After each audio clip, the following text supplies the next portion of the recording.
ఖచ్చితంగా రేపు మా గవర్నమెంటే వస్తుంది, మేము చేసి చూపిస్తాం 100% అని బాగా తీవ్రంగా చూస్తారు అధ్యక్ష. అంతర్జాతీయ పెట్టుబడిదారులు అట్మోస్ట్ కన్సర్న్ ఉంటుంది, utmost concern. Can you afford really to go to India or not? Third class country అంటే అయిపోయా మన పని, దెబ్బతినిపోతాం, పోలేము. ఎంత అక్రమాలైనా చేయొచ్చు, తప్పించుకోవచ్చు, ఏ దుర్మార్గమైనా చేయొచ్చు. మరి ఇంకా విచిత్రం ఏంటంటే అధ్యక్ష, ఆయన ఎవరో సంస్థ, ఆయన ఏం స్టడీ చేసిండో ఏం సంగతో దానిలో మంచిది నాకు తెలియదు, మనకు పెద్దగా తెలియదు. కానీ ఒక్కటే దెబ్బలో 10 లక్షల కోట్ల ఆయన ఆస్తులు కరిగిపోయినాయని చెప్పి పేపర్లు రోజు రాస్తుంది. $90 బిలియన్ అదేందో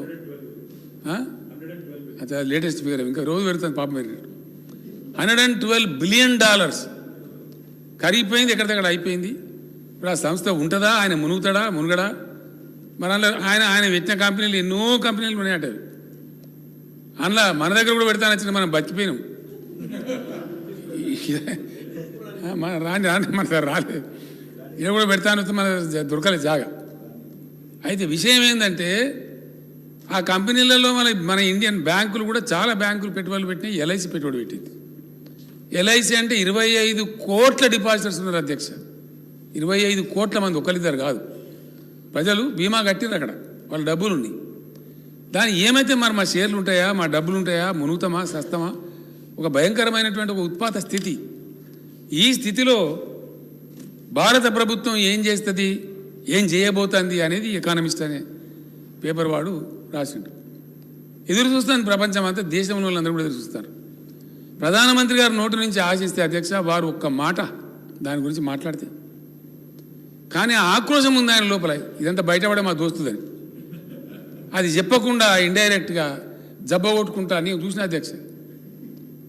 ఏ కాదు మీ భారీ పడగా అనుకుంటా అసలు సంగతి పక్కకు పెట్టిండు, బీటింగ్ అరౌండ్ ద బుష్ లాగా. ఇక మీరు కాంగ్రెస్ ఇందిరాగాంధీ చచ్చిపోయి 40 ఏళ్ళకి వచ్చి అధ్యక్ష. ఆయన ఎప్పుడు చనిపోయినారు ఏం కథ? 84లో కదా అధ్యక్ష. దగ్గర ఒకటి తక్కువ 40 ఏళ్ళకి వచ్చి. నెహ్రూ గారు పాపం ఆయన స్వతంత్రం తెచ్చి జైల్లో పడి మనవాడి నాశనం అయిపోయి ఆయన చచ్చిపోయి 60 ఏళ్ళు దాటిపోయి. గావాల మీద 60 ఏళ్ళ కింద ఒక ఆయన చచ్చిపోయింది, ఇంకో 40 ఏళ్ళ కింద చచ్చిపోతే వాళ్ళ పేరు తీసుకొని ఆమె ఇన్ని గవర్నమెంట్లు కూలగొట్టింది, అన్ని గవర్నమెంట్లు కూలగొట్టింది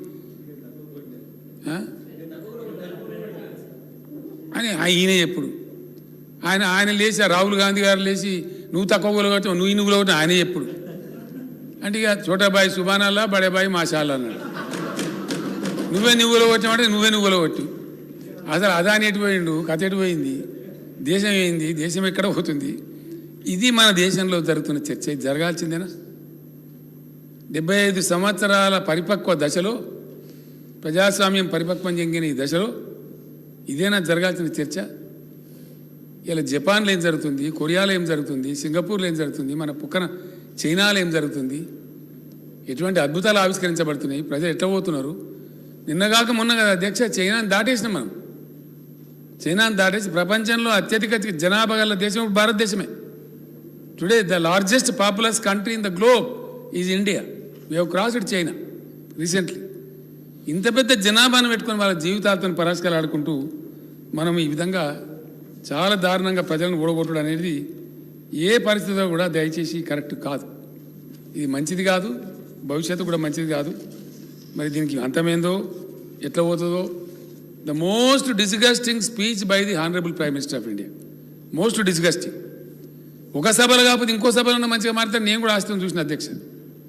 because country is in a very critical situation. 10 lakh crores for India is not a small thing. It's a big issue. And so many crores of people are involved in that. దాన్ని అంతా పక్కకు పెట్టి, ఆ టర్మాయిల్ని పక్కకు పెట్టి, దానికి ఏం చేస్తామో చెప్పకుండా దాన్ని ఒక చీకట్లో పెట్టి, డార్క్లో పెట్టి, ఇద్దరు ఓలకోలు నిందించుకొని త్వంశ ఉంటా అంటే త్వంశ ఉంటా అన్నట్టు. నువ్వు నాకన్నా పెద్దసి ఉంటావు, నువ్వు నీకన్నా పెద్దసి ఉంటావు, నువ్వే నీ గవర్నమెంట్లు కూలొట్టావు, నిన్నేను ఇదే అధ్యక్ష. ఇది జరగడం దురదృష్టకరం. ఈ మార్పు అయితే తప్పకుండా రావాలి అధ్యక్ష. ఈ పరిణతి రావాల్సినటువంటి అక్కడైతే ఉన్నది. లేకపోతే దేశానికి ఏ రకంగా కూడా మేలు జరగదు. ఈ ఎకానమిస్టు చెప్పిన విషయం అంతకుముందు నుంచి కూడా అధ్యక్ష చాలా మిషన్ భగీరథ లాగా భారతదేశ వ్యాప్తంగా 5-6 ఏళ్ల లోపల ప్రతి ఇంటికి నల్లబెట్టి నీళ్ళు ఇస్తాం అధ్యక్ష. చేసి చూపిస్తాం 100%. అధ్యక్ష కరెంటు పుష్కలమైనటువంటి వనరులు మన దగ్గర భగవంతుడు ఇచ్చాడు. నీళ్ళు ఎట్లున్నాయో ఎంత ఉన్నాయో మిగులు నీళ్ళు ఉన్నాయో అట్లనే సర్ప్లస్ పవర్ ఎనర్జీ ఉంది మన దగ్గర, ఇంధనం ఉంది. Indian coal reserves are 361 billion tons. 361 billion టన్నుల కోల్ రిజర్వ్స్ ఉన్నాయి అధ్యక్ష. ఇది గవర్నమెంట్ ఆఫ్ ఇండియా లెక్కన, నా లెక్క కాదు. 361 బిలియన్లలో మనం కోల్ ఎక్స్ట్రాక్ట్ చేస్తుంటే 40 to 50% వస్తుంది అధ్యక్ష, మిగతా 50% రాదు. ఎస్టిమేటెడ్ కోల్ ఎప్పుడు కూడా మన సింగరేణి గల్లలో కానీ ఇంకొకడ కానీ తీస్తున్నప్పుడు మనం తవ్వుతున్నప్పుడు 45 to 50% వస్తుంది. Even at the rate of 40% లెక్క పెడితే కూడా ఈ 361 బిలియన్ టన్నుల బొగ్గు భారతదేశ అవసరాలకు సరిపడే విద్యుత్తును ప్రొడ్యూస్ చేయడానికి 125 సంవత్సరాలకు సరిపోయేంత బొగ్గు ఉంది అధ్యక్ష. 125 years సరిపోయే బొగ్గు నిలువలనే ఈ దేశంలో. ఏం చేస్తున్నారు అధ్యక్ష కాంగ్రెస్ బీజేపీలు? కోల్